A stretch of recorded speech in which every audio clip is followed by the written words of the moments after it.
talk about nostalgia, huh? Today we are talking about cartoons that are pretty much forgotten by most people, that I found to be pretty bad.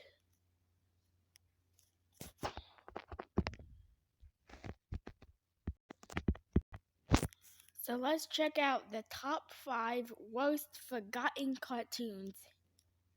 And yet, of course, as always, if you somehow manage to find any joy out of these cartoons, that's great. And by the way, that is if you can even remember them. So with all of that said and out of the way, let's do this countdown. Starting also off at number 5, we have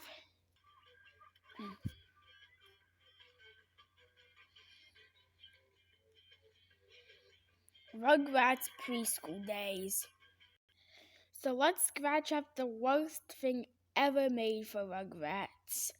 Rugrats Preschool Days. And in this series, let's just say, it got rid of all the main characters from the original Rugrats. Yes, it got rid of Tommy, Chucky, Phil, and Lil. So now all we have left is Angelica and Susie and the group of preschool students. Now this bad Rugrat series is almost making me long for the days of watching All Grown Up. Here's a fun fact about Rugrats All Grown Up. It is the shortest running Nickelodeon show. You know what? This came out with only a total of 4 episodes and counting. That's how little known this cartoon is. Now let's get to the second problem we have with the show, but this animation. This animation looks more polished, and I mean that in the worst way ever possible. I mean, just look at these things. They look so polished, so smooth, and so shiny, and it looks bad. So far, this sequel is pretty low dipping in quality and is the absolute worst thing to come out from the Rugrats franchise. We are moving on.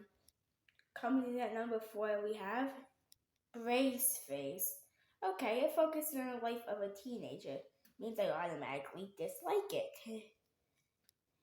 The biggest problem I found was the main character, Cheryl Spitz, I believe that's her name.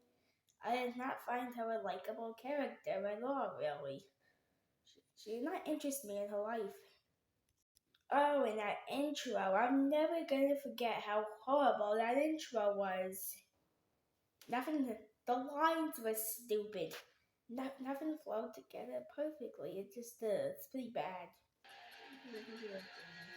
Something tells me I've been dreaming of someone who was never real. It seems I've changed 1,000 ways. I wish I looked the way I feel.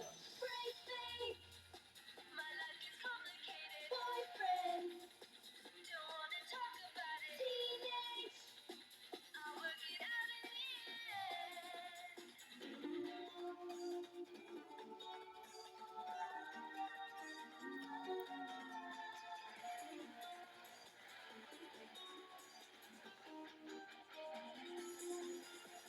Okay, that's enough. None of that was right. I mean, absolutely none of that was even close to being right.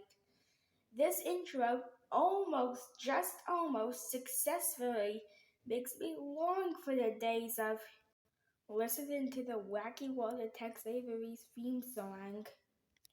So the story of this CGI mess is that it focuses on the life of a teenage girl named Cheryl Spitz, and she goes to school, I believe, and hangs out, and she wears braces, and that's the entire story pretty much. Most of the episodes consist of her acting like a teen, and want to hang out with her friends, or going to school, I believe. And then, of course, our character does not have much character to her. She just falls into place of being every other teenage girl stereotype, and it's really not that interesting to me. So all this is on the list is not I did not find the story interesting. I did not I did not find the main character interesting, and the intro was really bad. But this is kind of at the start of the list because I found it sometimes interesting, most of the time not. Okay, we can move on now. Coming at number 3, we have JoJo and Bobo's new show. So apparently, JoJo Siwa decides to make a cartoon, and surprisingly, it's not good. To describe JoJo Siwa's regular acts outside of this cartoon, though I would not use the choice words of classy or sophisticated to describe her. I would more so use the words of, it's more likely I would call JoJo Siwa something so pandering that it almost compares to Cocomelon levels. And that is pretty bad. Now let's get to these voices. These voices sound just awful.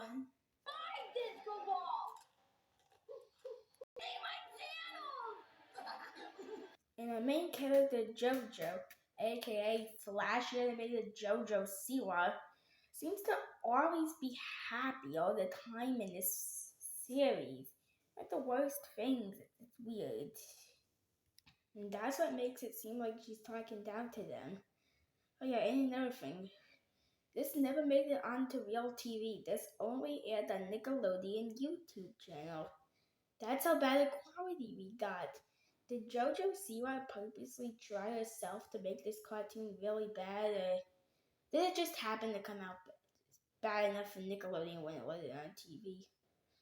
I don't know, but I'm gonna let you figure out that question because we are going on to number 2. And coming in at number 2, we have Penny the Pelican. This just can't be real. Imagine somebody gave a 10-year-old a bag of chips for a picture of them squiggling on a paper. The bag of chips is for the 10-year-old to slice it to get it in a video edit. And what are the results? Oh, just awful. From the 1950s and not, this is still the most unexcusable animation I've ever seen in my life. And the voice acting on this thing, well, it's 50, so of course it's gonna be pretty bad.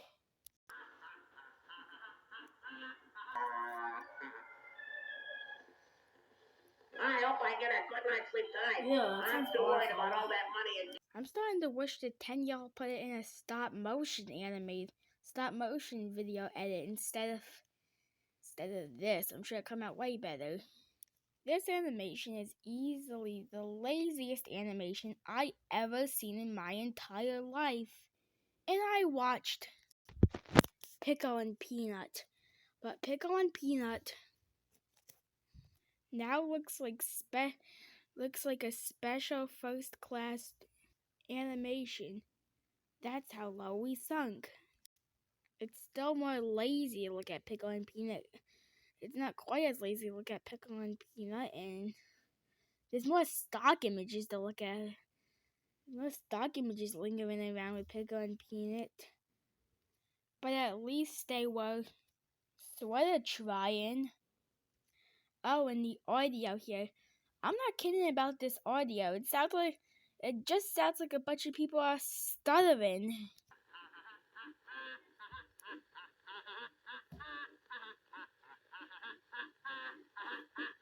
Hi there, boys and girls.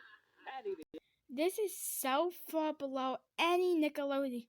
This is so far below any cartoon that aired around its time that it's broken through the earth, and if it dips any lower in quality, it's gonna break the earth in half and go to space. Zero creativity, zero effort, and zero care is put into this. Penny the Pelican, I'm gonna give you 0 points. That's how low in quality you got. And the number 1 worst forgotten cartoon is Beetlejuice, the animated series. Yep, someone thought this actually had to be its own TV series. And how's it turn out to be?